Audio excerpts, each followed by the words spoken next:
Terminamos a leitura do grupo das epístolas paulinas chamadas eclesiásticas, intercalando entre elas 3 das chamadas epístolas da prisão.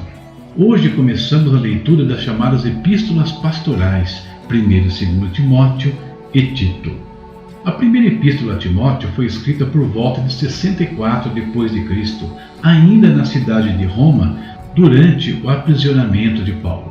Paulo escreveu a Timóteo para encorajá-lo em sua responsabilidade de supervisionar o trabalho da igreja de Éfeso e, possivelmente, as outras igrejas da província da Ásia, já que essa cidade tinha se tornado um centro missionário.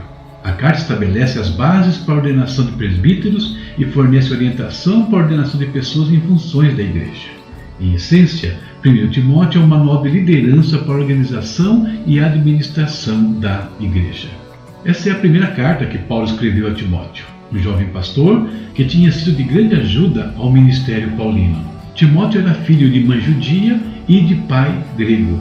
E Paulo foi mais que um mentor e líder para ele o chama de filho. O apóstolo começa a carta exortando Timóteo a ter cuidado com os falsos mestres e falsas doutrinas. No entanto, grande parte da carta trata da conduta pastoral. Paulo instrui Timóteo quanto à adoração e desenvolvimento de líderes maduros para a igreja. A maior parte da carta lida com a conduta pastoral, advertências sobre os falsos mestres e responsabilidade da igreja em relação aos membros pecadores, viúvas, anciãos e escravos. Ao longo de toda a carta, Paulo encoraja Timóteo a permanecer firme, perseverar e permanecer fiel à sua vocação. Essa é a epístola de 1 Timóteo, que nós vamos ler nos próximos dias na voz do pastor Fábio Alves.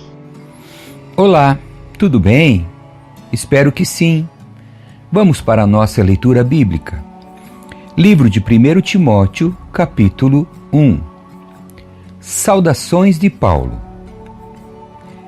Eu, Paulo, apóstolo de Cristo Jesus, por ordem de Deus, nosso Salvador, e de Cristo Jesus, nossa esperança, escrevo esta carta a Timóteo, meu verdadeiro filho na fé.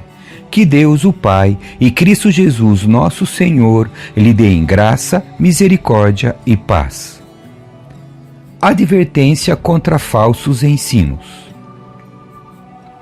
Quando parti para a Macedônia, pedi a você que ficasse em Éfeso e advertisse certas pessoas de que não ensinassem coisas contrárias à verdade, nem desperdiçassem tempo com discussões intermináveis sobre mitos e genealogias que só levam a especulações sem sentido em vez de promover o propósito de Deus que é realizado pela fé.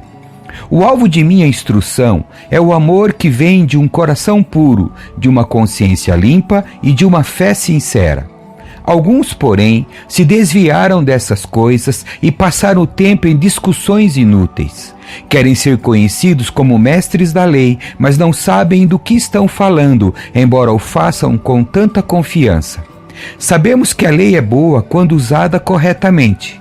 Pois a lei não foi criada para os que fazem o que é certo, mas para os transgressores e rebeldes, para os irreverentes e pecadores, para os ímpios e profanos. Ela é para os que matam pai ou mãe ou cometem outros homicídios, para os que vivem na imoralidade sexual, para os que praticam a homossexualidade e também para os sequestradores, os mentirosos, os que juram falsamente ou que fazem qualquer outra coisa que contradiga o ensino verdadeiro que vem das boas novas gloriosas confiadas a mim por nosso Deus bendito. A gratidão de Paulo pela misericórdia de Deus. Agradeço àquele que me deu forças, Cristo Jesus, nosso Senhor, que me considerou digno de confiança e me designou para servi-lo, embora eu fosse blasfemo, perseguidor e violento. Contudo, recebi misericórdia, porque agia por ignorância e incredulidade. O Senhor fez sua graça transbordar e me encheu da fé e do amor que vem de Cristo Jesus. Esta é uma afirmação digna de confiança e todos devem aceitá-la. Cristo Jesus veio ao mundo para salvar os pecadores, e eu sou o pior de todos. Mas foi por isso que eu, o pior dos pecadores, recebi misericórdia, para que assim Cristo Jesus mostrasse quanto é paciente. Desse modo, sirvo de exemplo a todos que vierem a crer nele para a vida eterna. Honra e glória a Deus para todos sempre. Ele é o Rei eterno, invisível e imortal. Ele é o único Deus. Amém. A responsabilidade de Timóteo.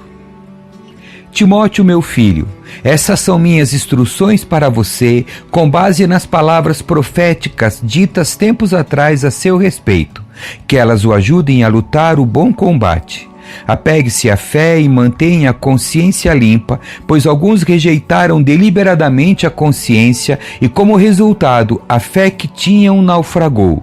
Himeneu e Alexandre são dois exemplos. Eu os entreguei a Satanás para que aprendam a não blasfemar. Capítulo 2. Instruções a respeito do culto. Em primeiro lugar, recomendo que sejam feitas petições, orações, intercessões e ações de graça em favor de todos, em favor dos reis e de todos que exercem autoridade, para que tenhamos uma vida pacífica e tranquila, caracterizada por devoção e dignidade. Isso é bom e agrada a Deus, nosso Salvador, cujo desejo é que todos sejam salvos e conheçam a verdade. Pois há um só Deus e um só mediador entre Deus e a humanidade, o homem Cristo Jesus. Ele deu sua vida para comprar a liberdade de todos. Essa é a mensagem que foi entregue ao mundo no momento oportuno. E eu fui escolhido como pregador e apóstolo para ensinar aos gentios essa mensagem a respeito da fé e da verdade.